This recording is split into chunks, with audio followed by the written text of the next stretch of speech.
Fala galera, beleza? Juno Alves aqui. Bom, no vídeo de hoje a gente vai falar sobre o Single Responsibility Principle ou o princípio da responsabilidade única, tá? Porque ele é um princípio bem simples e bem básico do Solid, porém ele tem algumas interpretações que podem levar você a aplicar esse princípio de forma errônea, tá? Por quê? Vamos lá, o que esse princípio ele diz pra gente, né? Então vamos entender já. Ele diz que uma classe ou uma função aqui deve ter um único motivo para a mudança. O que isso quer dizer para você? Deixa nos comentários aqui. Pois, no meu caso, tá? Eu me incluo na lista das pessoas que já interpretaram esse princípio de uma forma errônea.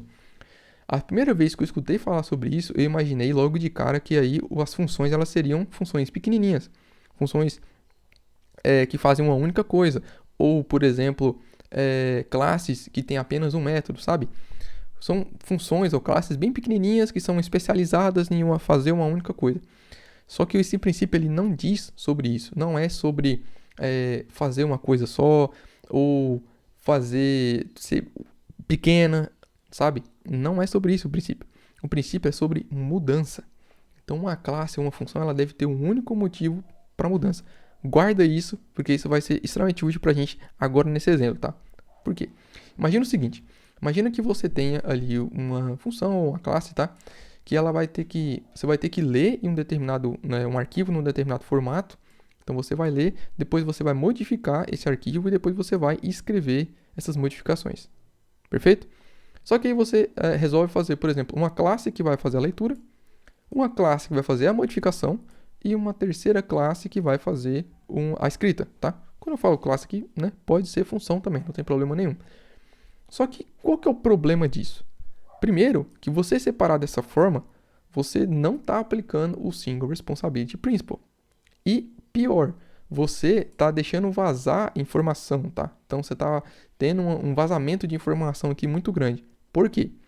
Todas essas três classes aqui, ou funções, elas estão relacionadas entre si, só que elas são classes independentes, elas são classes separadas, ou funções separadas, tá? E aí, o que acontece? Para você ler esse arquivo nesse formato, você tem que conhecer esse formato.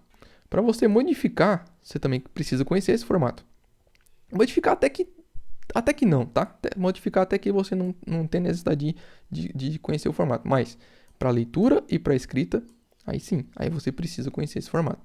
E aí, se você parar para pensar bem, não faz sentido. E o princípio do Single Responsibility Principle, ele diz isso pra gente.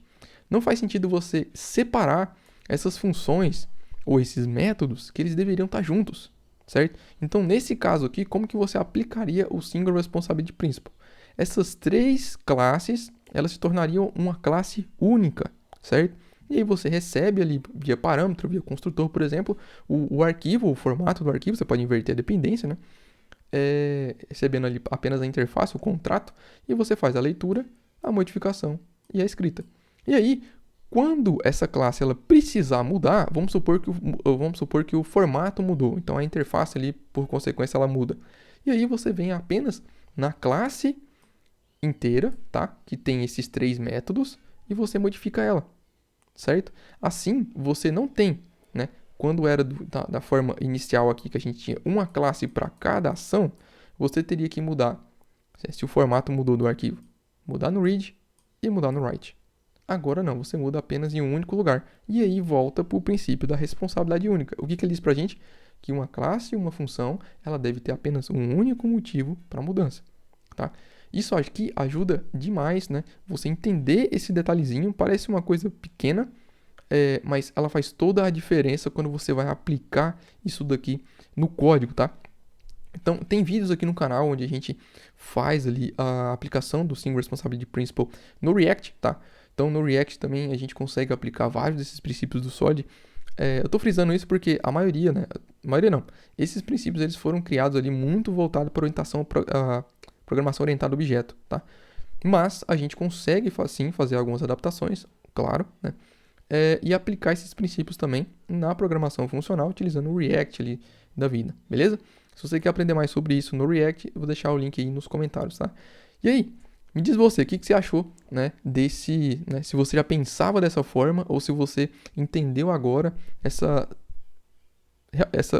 o objetivo real por trás ali do Single Responsibility Principle, beleza?